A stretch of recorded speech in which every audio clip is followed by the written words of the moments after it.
back in the old days, we'd have to work X number of hours at a part-time job to earn enough money so we could go to the record store, buy a piece of plastic, and take it home. And we would listen to that piece of plastic over and over and over again until we liked every single song on it. Because if we didn't, well, then that was a financial failure. And our financial investment in the band, the artist, was completely betrayed.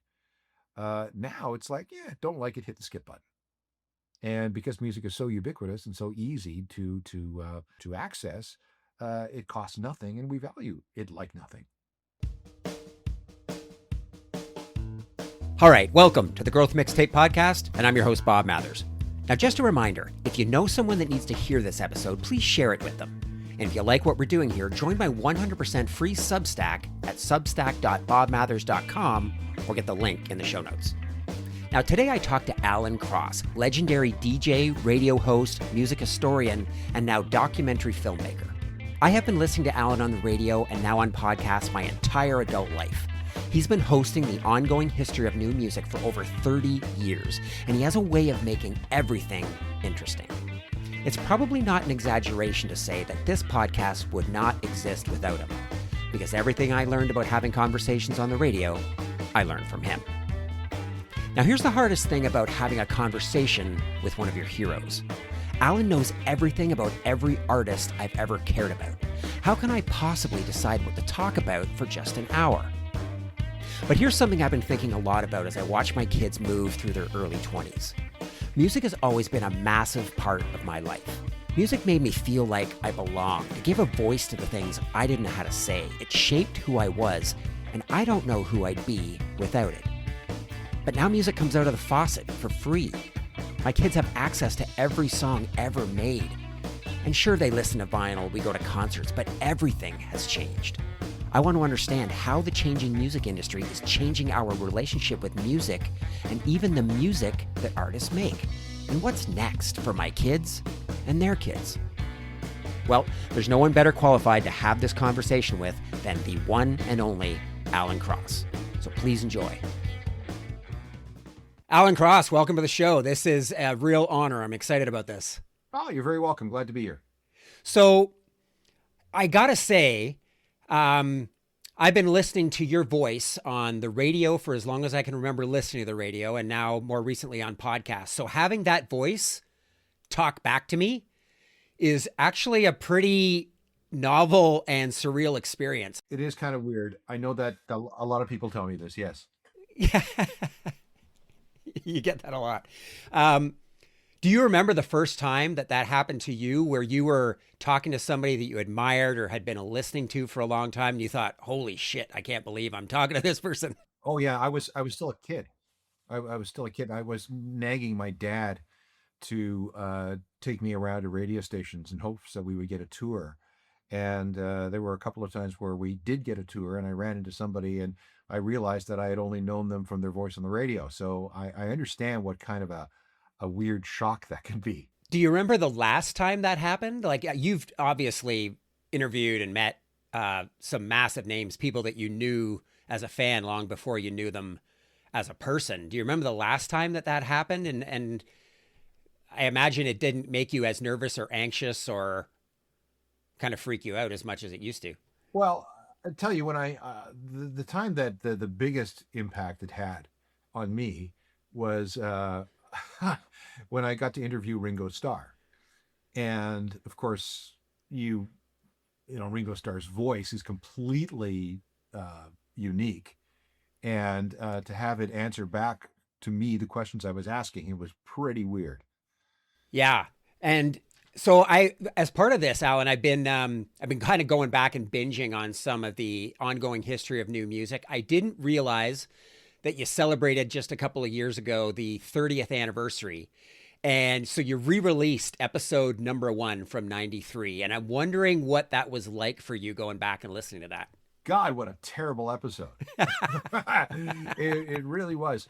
Back then, I had absolutely no idea what I was doing. Nobody associated with the program knew what it was going to be about. So it just showed me how far things had come in those 30 years. And God, how many? We're at episode. I just finished episode number 1083. If you had told me back in when I released that first, when I did that first radio show, uh, I'd still be doing it all these years later, I would have laughed in your face. I gotta say, as a listener, I went back, I sort of expected a sort of Simpsons kind of experience, right? When you go back and watch those first episodes of The Simpsons, I'm like, oh my God, this is terrible. It's not funny. The animation is terrible. The voices are all weird. That's why I expected it. I expected it to be terrible, but it actually, to me as a listener, it was still very much you. You know, the way that you told stories, it's kind of the cadence of your voice, the way that you integrated music clips into it. It didn't sound that different to me, which I guess what hit me about that was that it was just you. Like you weren't putting on a performance. There was no persona that you were trying to slip into. It was just Alan Cross, because there's no way you could have kept up some sort of, performance for that long if it wasn't just you. There's no way. I mean, I will agree with you that the style of presentation hasn't really changed all that much. My voice might have gotten a little bit deeper with age, but that's really about it. I went into this as someone who wanted to be a very natural storyteller, and I think I've gotten a little bit better. The scripts have certainly gotten much more complex and much more detailed, which means that things have changed a little bit in terms of style and delivery, but the overall vibe is still very much the same. So if people were to ask me, hey, who's Alan Cross? I'd say, well, he's the host of Ongoing History of New Music that's been, I've been listening to for as long as I can remember listening to the radio. How does that sit with you? Because you've done a lot of other amazing shit. Are you good with having your name, stamped across this iconic program, or is there a part of you that wishes people knew a little bit more about what you were doing out there? Listen, I'm here to serve. If this is what you know me for and you enjoy it, fill your boots. I really don't care. I will tell you that that program has allowed me to last 45 years in the music business, in the radio business. If it had not been for that program, I have no idea what I would be doing. So I am extremely attached to it. I'm extremely proud of it. And I'll probably be doing it for a little while yet. Because what else am I going to do? People really seem to like it. And what's wild is that I get, now we're approaching 3 generations of listeners to listen to the same program. And there's very little in the way of continuity in media these days. This program has been running more or less nonstop at 7 o'clock on Sunday nights on The Edge, or CFNY, or on The Edge. It's always been on The Edge, since 1993. And that kind of continuity, especially if you're in the GTA, and Sunday nights are the time when you come home from the cottage or come home from a trip or come home from somewhere and you turn the radio on, and it's always been there forever and ever and ever. And you can't imagine it not being there. So, yeah, I'm perfectly fine with it. Yeah, that was my relationship with it too. I was living in Ottawa at the time, but I was my girlfriend at the time, now wife, was in Kitchener, and so I was doing a lot of driving back and forth on Sunday nights, and it was kind of my companion. And then a couple years later, I got a job when I moved back to KW, and I was driving into Toronto all the time, and it was just something that took me backstage and provided kind of a richness to all of the music and the artists. And it didn't matter whether I knew the artist or whether I even liked the music. I could always come away with, holy shit, that was super interesting. And to do that for 30 years, man, that is insane. Well, that's the biggest compliment that you can get, is I don't care about the topic, or I thought I didn't care about the topic until I started listening. And if I can suck you into something that you thought that you weren't interested in and make you sit in your car in the driveway to hear how it all came out, well, then I've done my job. Well, you mentioned the generations. So this is really interesting, Alan, because this is a different conversation than we might have had 10 years ago or even 10 years from now, because I've got two kids. They're in their early 20s. They love music. We go to concerts a lot, but I'm watching their experience with music and reflecting often on how different it is from the way that I grew up. And I'm resisting the urge to say it was better. It's very different, and I'm trying to be objective in observing how it's different. And there's nobody more qualified to sort of explore this a little bit than you, because I'll tell you one thing. In high school, I was a lonely kid. I didn't have a lot of friends. But in grade 9, I started listening to the Smiths and the House Martins and Joy Division and Depeche Mode. And for the first time, I felt like I was part of a fraternity. Like, music is how the school organized itself. And you could look down the hallway and see the punks and the mods and the new wavers and the top 40 kids. And I think for a lot of people, it's how they got a sense of belonging. And I didn't see that at all for my kids going through high school. Like, all of their friends listened to different kinds of music. So, yeah. Yeah, the issue now is that back in the day, we were very tribal. We found our tribe and we stuck with it.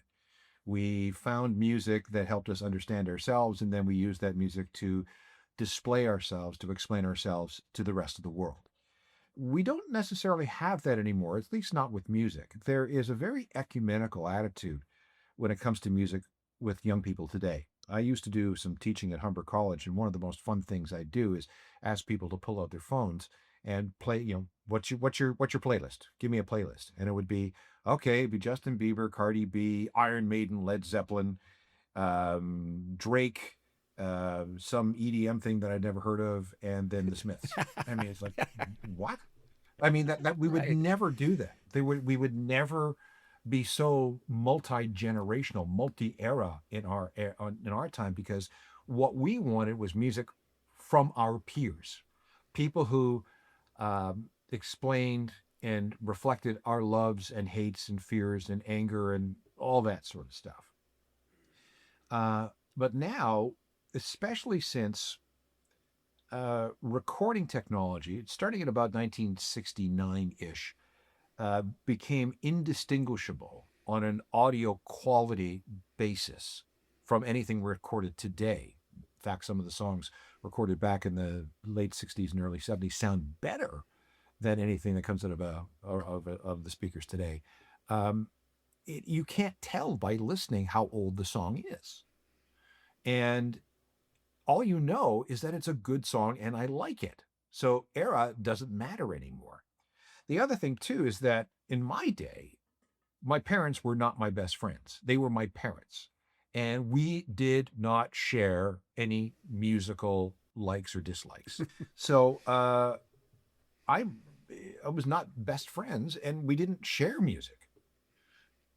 So that's a different thing today too. A lot of parents want to were pretty cool when they were growing up. If you grew up in the 90s, well, you're going to share all that stuff with your kids, which is something that never happened in previous generations. So there's a different kind of connection there too. Yeah, I hadn't thought of that. Um, I mean, what? How did that happen? Well, starting with Generation X, we refused to grow up. we are we turned 20, but we were actually 40 years old when we were 20. And when we were 40 years old, we still thought we were 20. And now that we're 50 and 60 years old, we're still pretty much thinking like a 20-year-old. That's Gen X right there. Yeah, I must admit, I am enjoying living a little bit vicariously through my kids. And I think they also really enjoy when I take them to concerts, because I don't think they could afford to go to concerts by themselves, or they'd be sitting in the 300 level. And when they Right. go with dad, they get to sit down on the floor or somewhere close. Yeah, that's true too. I mean, I was going to a lot of shows, but I was paying $7, $8, $9, $10 for a ticket. And I would go to I could go to plenty of shows, even adjusting for inflation. That's a little different than the way things are today. One of the other things too is that we can't forget the impact of COVID. That was, 2.5 years of real uncertainty. And during that time, a whole cohort of kids who would normally come of age and be able to go out and drink and dance and see, bands at a bar, they missed out on that. And they never got into the habit of doing that. And when COVID ended, they never picked it up. And it became a whole lot easier just to sit at home, stream Netflix, and order in a hookup with Tinder than having to go out and stand in line, check your code, deal with a bad doorman, get all smoky or whatever the experiences that we had when we were growing up. So live music, especially when it comes to small and medium-sized bands, is in trouble right now because it costs a lot of money to be a musician. It costs a lot of money to keep the venue open. Um, you can only charge so much because if you are a music fan, you're going to spend $500 or $700 to go to a big show, leaving not much money to go to the small shows. And if you do go to a small show, you don't drink nearly as much, and that hurts the bar. So it's a very weird situation, a confluence of unfortunate events all coming together, conspiring to really hurt the growth and health of the live music scene in many, many, many, many different countries. Are you seeing that return at all? Because in the town that I live in, I think it was already, the live music scene was certainly not what it was back in the 90s. And I live in a university town. So the fact that we got rid of grade 13 also meant that half of the undergrads weren't even old enough to drink. So that sort of seems to have changed who was going to bars. But COVID kind of killed it. And we used to have a dozen decent places to go see live music before that. And now the idea that my kids could just go and pay, $20 or $30 even to go to a bar and see live music, they've never experienced that. No, they were never in the habit of doing it, and there is nothing that says that they will ever get into that habit. Hey, it's Bob, and I'm taking the Growth Mixtape on the road in a series of live podcast episodes. Imagine a podcast tailored specifically for your company, recorded in front of a live audience that would be released as its own episode. These are thoughtful, emotional conversations that help teams who have lost their spark rediscover their curiosity and creativity so they can love work again. Sure, you could do a typical keynote or panel discussion, or you could give your team something they'll never forget.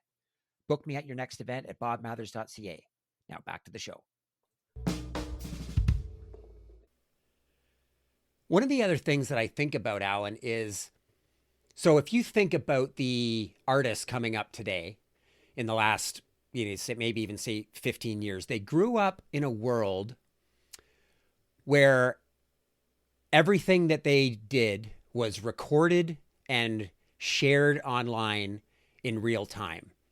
And so it doesn't feel like we've got the rock star behavior that we used to have. The Keith Moon driving his car into a swimming pool in a hotel, or rock stars throwing TVs outside of hotel bedrooms. And I don't know that I necessarily condone it, but it was kind of part of what we expected our rock stars to do.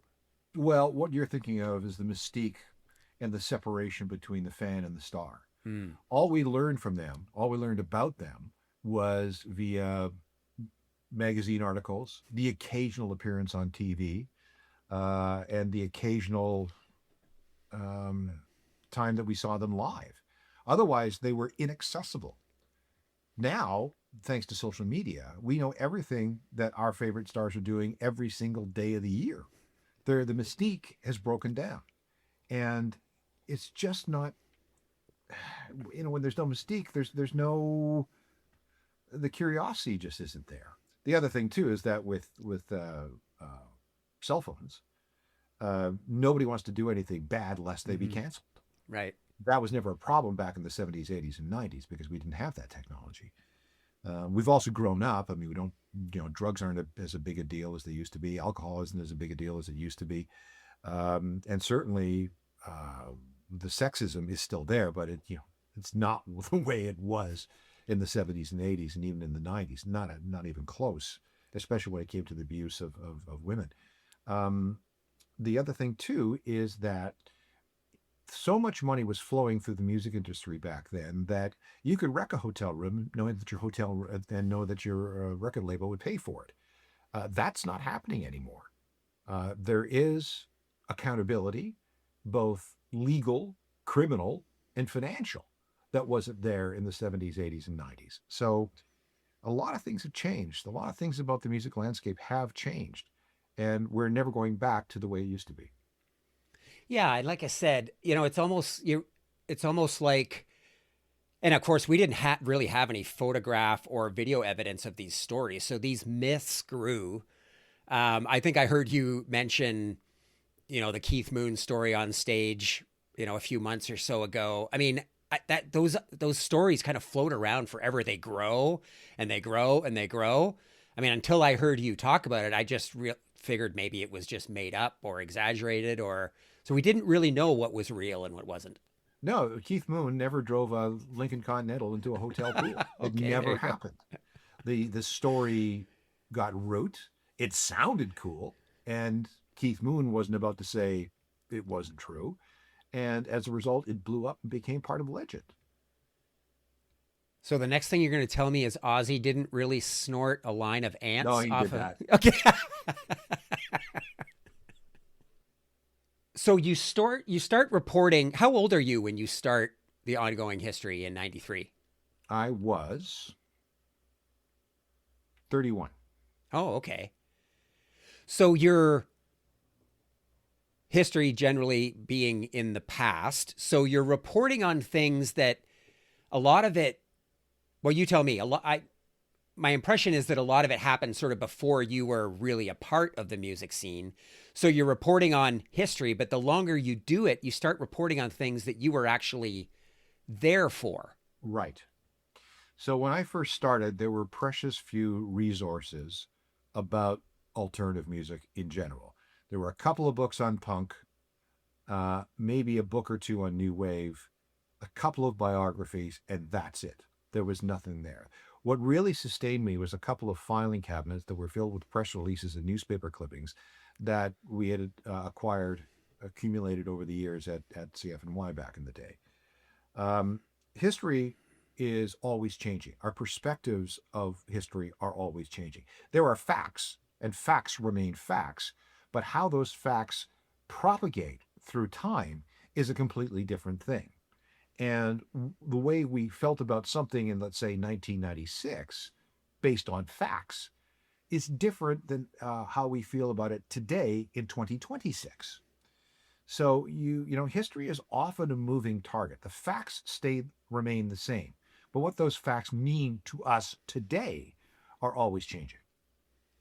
Well, that makes me think of, so if you think of some of the biggest moments in history, even in the last, or in musical history in the last, even say, I don't know, since Elvis and the Beatles, and you think of hearing Elvis for the first time or the Beatles on Ed Sullivan or, Woodstock, I don't think people realized at the time that these things were going to change everything. It's only over a period of time that we realize their significance. So I'm wondering, were there moments that you kind of reported on that you thought, yeah, that's interesting. You didn't realize how important it was until later on. And then were there moments that you knew right away, oh shit, no, this is going to change everything?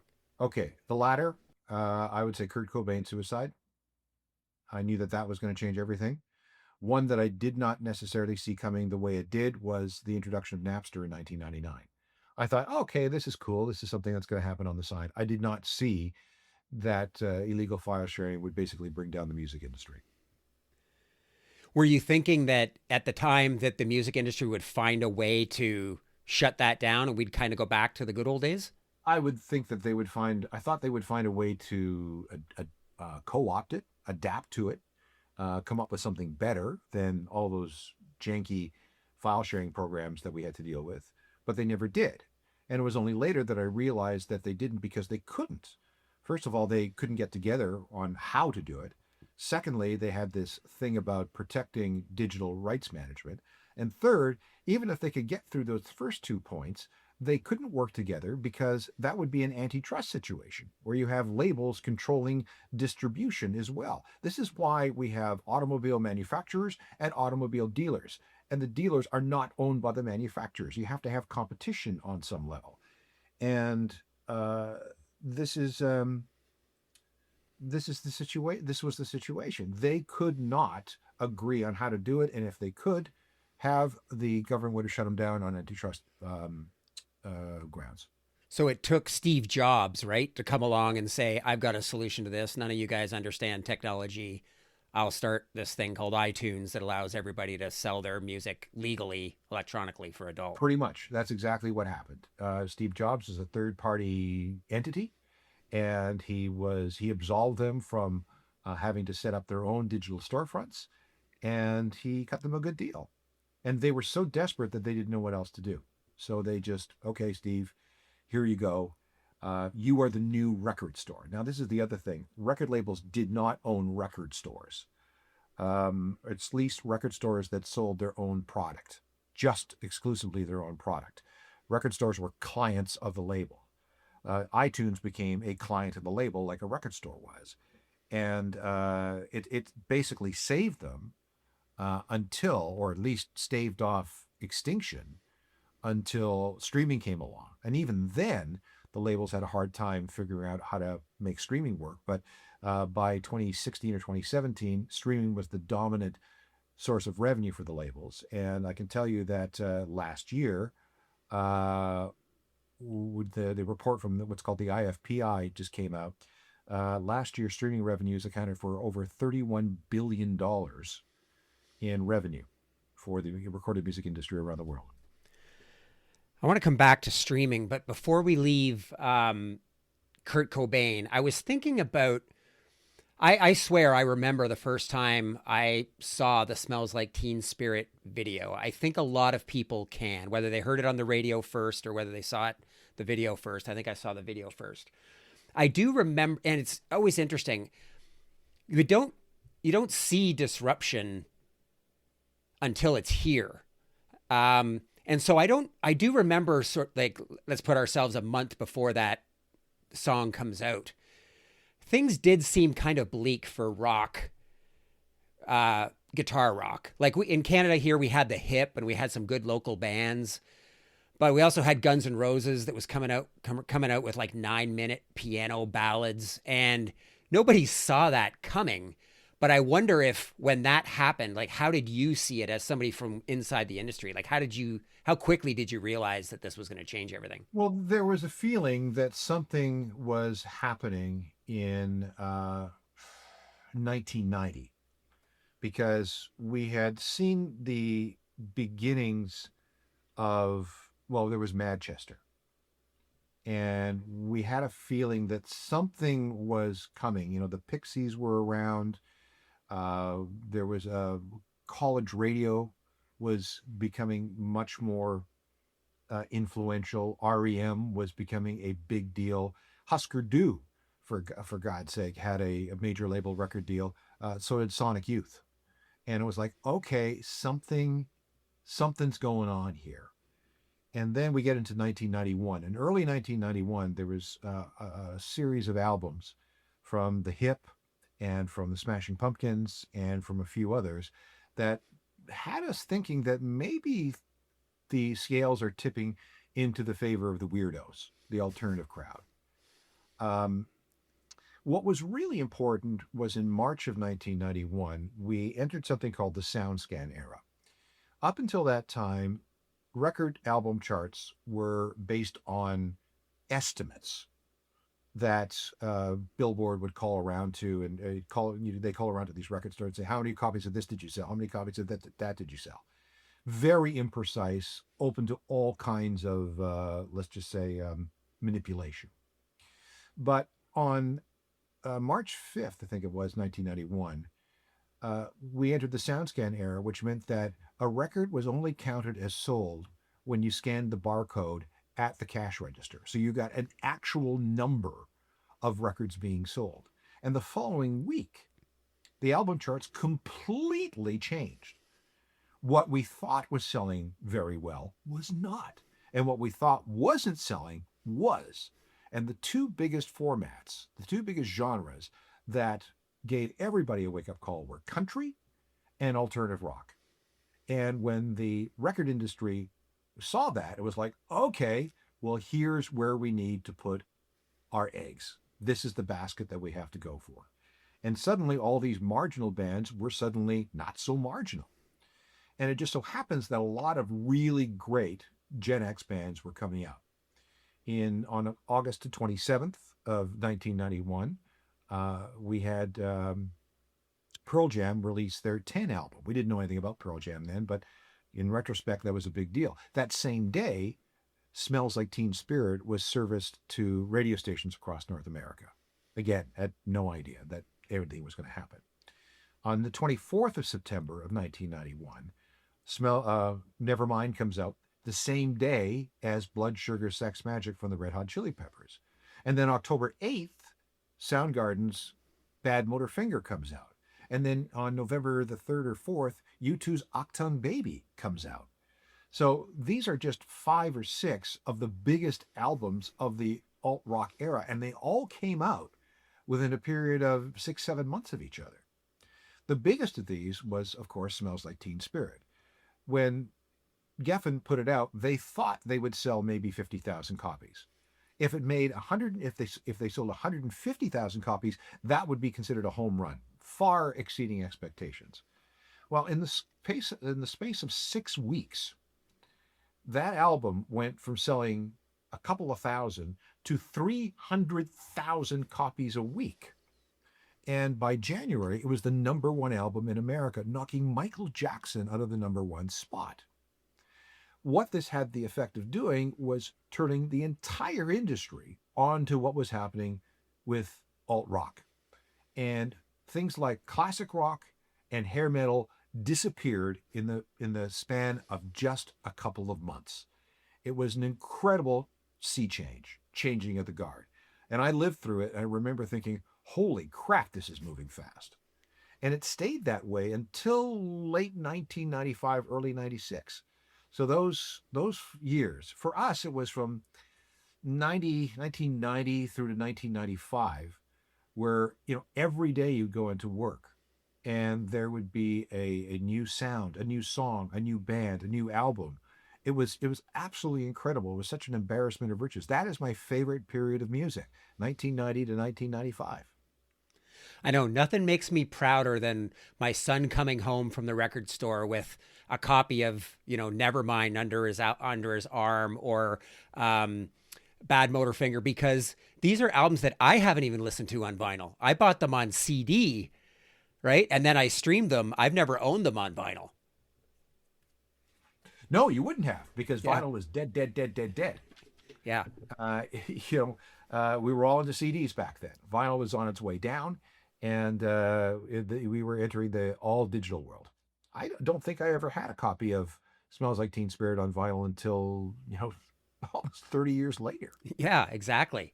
You mentioned some of those bands, man. That reminds me of the Lollapaloozas. I know I was at the second one. I think I might have been at the first one, although it's a bit fuzzy. But I was listening to an Ongoing History episode recently where you were just talking about stupid stories, and you told a story from the second Lollapalooza with Pearl Jam and Soundgarden and Cornell and Vedder. Do you remember that story? Yes, that would be the Jim Rose Circus Sideshow story. Can you tell it for me? Jim Rose Circus, the Jim Rose Circus Sideshow was a band of freaks, people that were hired to do a thing away from the main and secondary stage at Lollapalooza 1992. And they featured people like Mr. Lifto, who could lift heavy, heavy things with his nether regions. And there was a guy, and I can't remember his name, but what he would do is he would stick a hose down his throat, pour all kinds of liquid into this hose through a funnel, and then regurgitate it. And then he would offer what he regurgitated to people in the crowd. Would anybody, want to have a slug of this? And Eddie Vedder and Chris Cornell both agreed to that challenge. And yeah, they were young and dumb back then. Well, okay, so yeah, I mean, that was maybe this will be the first episode of mine with a trigger warning in it. Um, the you talked about streaming 31 billion. Now, I really had no idea about the whole economics of streaming. Um, so how much of that 31 billion ends up going to artists? Well, that's difficult to say because between the payout from the streamer and the artist, there's a big black box. And that black box is controlled by the record labels. So there's the nature of the contract with the record label that determines how much an artist gets from a payout. And then whatever comes out of the other side of that black box has to be shared with a publisher and has to be shared with a manager and has to be shared with everybody else that takes a piece of an artist's career, and whatever's left the artist gets. So the answer is we don't know.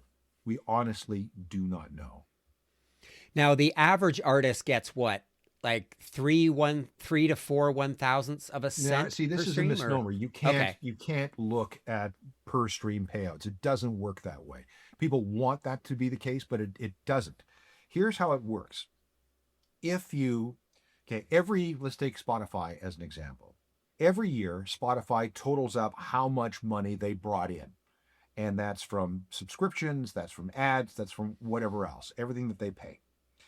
Out of that, they have to pay 70% ish to the record labels and everybody else and artists. It goes into the black box.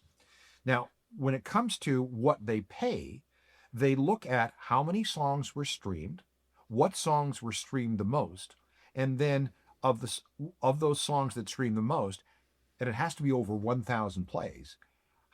Which songs had the greatest percentage of streams? They then apply that percentage to the pot of money they've collected. That's how it works. So if Drake, for example, is the biggest streamer of the month with, let's say, 10% of the streams, he gets 10% of all the money that came in. So that means even though you streamed, the Pixies 1,000 times, there's no guarantee that the money from your subscription or from your ad supported listening went to the Pixies. There's no way to tell it. So it's it you again, it's very confusing, and there is no such thing as a per stream payout, and that applies to all the music streamers except the ones who do this thing called direct to artist payment. And that means that if you do stream something from, let's say, Arcade Fire, the money from your stream goes to Arcade Fire. But not everybody does that. In fact, almost nobody does that. You would think that having every song ever recorded in your pocket would diversify people's listening habits. They could listen to anything virtually they wanted. And yet I I don't know if that's happening. It feels like the algorithm just kind of feeds you more of what you like. That's And how it works. therefore, yeah. Yeah. So the algorithm works on this. It works this way. If you like this, well, then you'll probably like this, and it keeps you in a bubble, an ever expanding bubble, but of stuff that sounds exactly the same. There is never any unintentional exposure to something that you might like, but that requires repeated listening before the penny drops. So, music discovery is always a problem. How do you really get into something that you didn't know you needed? And it requires unintentional, repeated exposure to something that you initially may find uninteresting or even distasteful.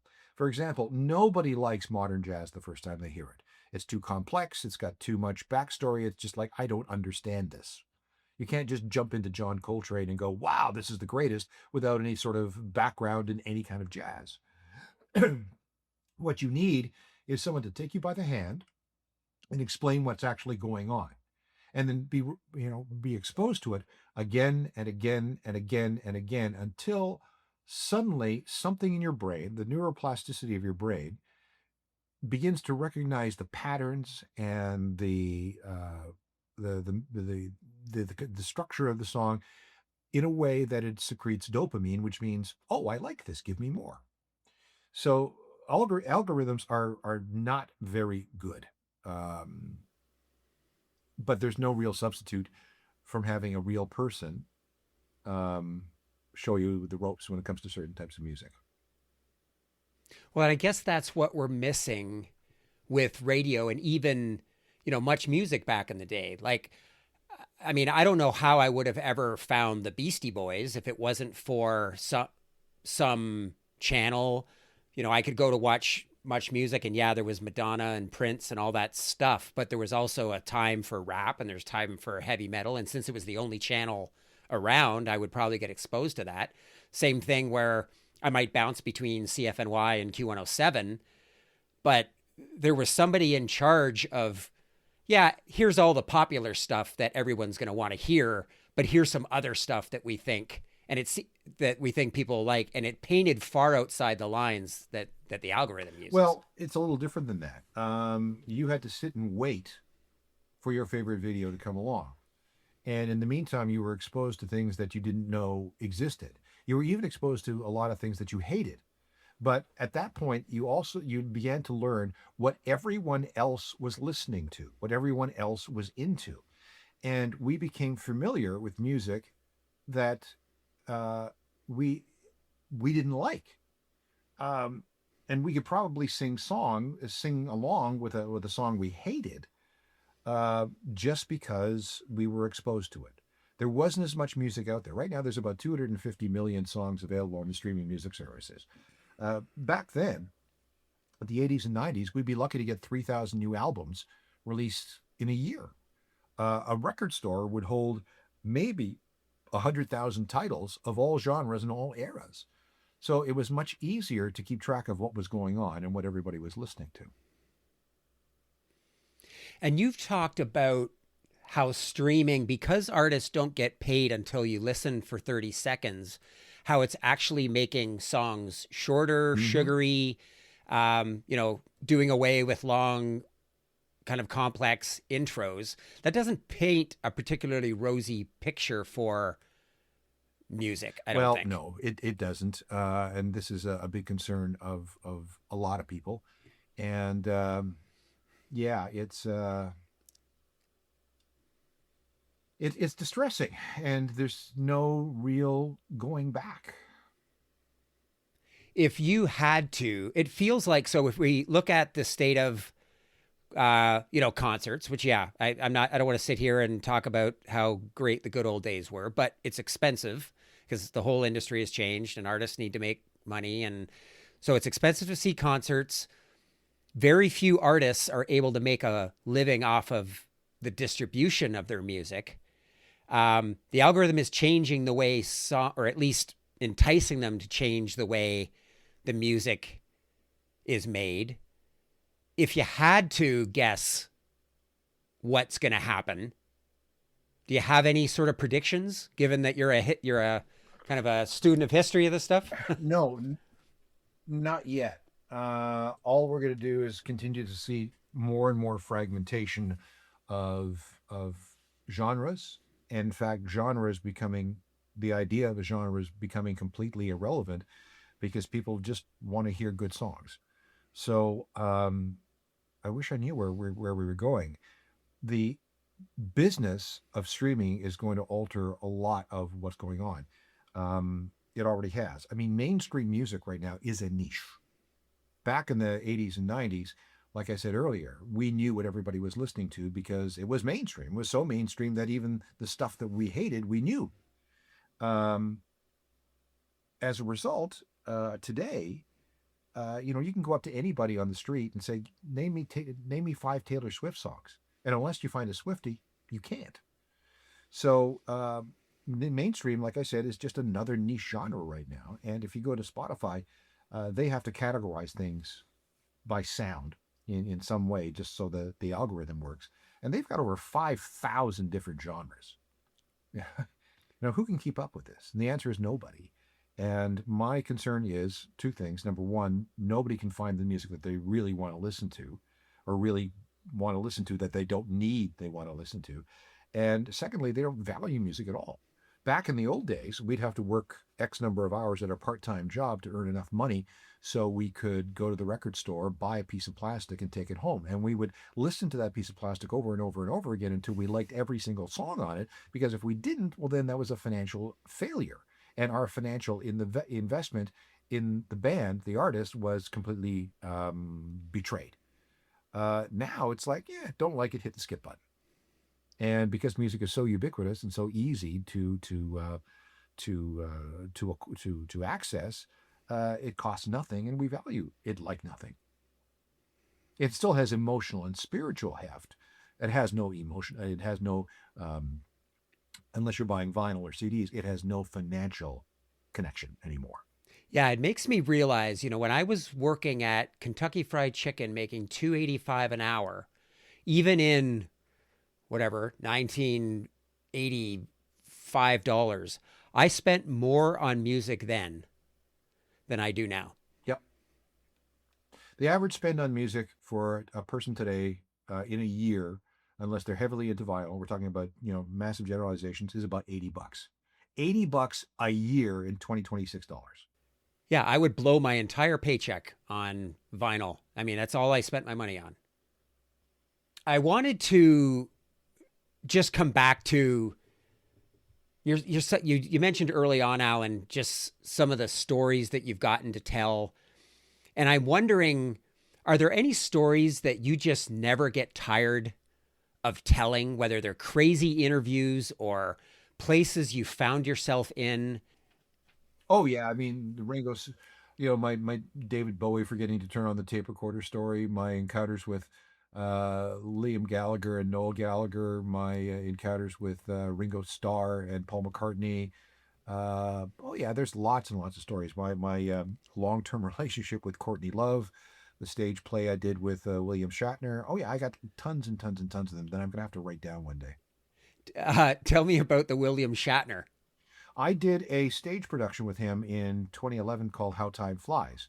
And we did this thing across Canada where basically he was Don Cherry, I was Ron McLean. We'd be on stage, I'd toss him some questions, and then that would lead to him telling a story that was illustrated with audio and video on the screen behind us. And we did this from, let's see, we went to, it was Vancouver, Regina, Edmonton, Winnipeg, Toronto, Montreal. And I learned more about production and presentation from him in those 3 weeks than I had in the previous 10 years. He was a great, great, great teacher. Fantastic guy. I have all kinds of admiration for him. When we got to Montreal and things wrapped up, his manager dropped in and said, "Hey, guess what? We're going to take this whole thing to Broadway." And I'm really excited. I go, "Wow, I get to be on Broadway." So I went home and waited for the phone to ring, which it did not. And one day I'm looking in the New York Times and I see in the theater listings, How Time Flies at the Beacon Theater. So, okay, quick call to Bill. What's going on? He says, yeah, you should come see previews. I'll leave a ticket for you at the box office.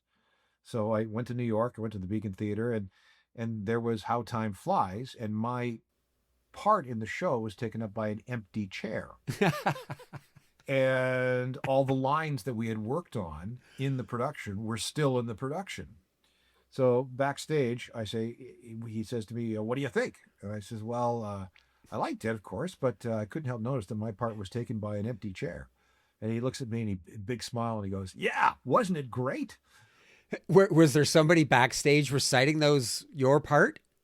No, he just adapted the show to a one-man thing.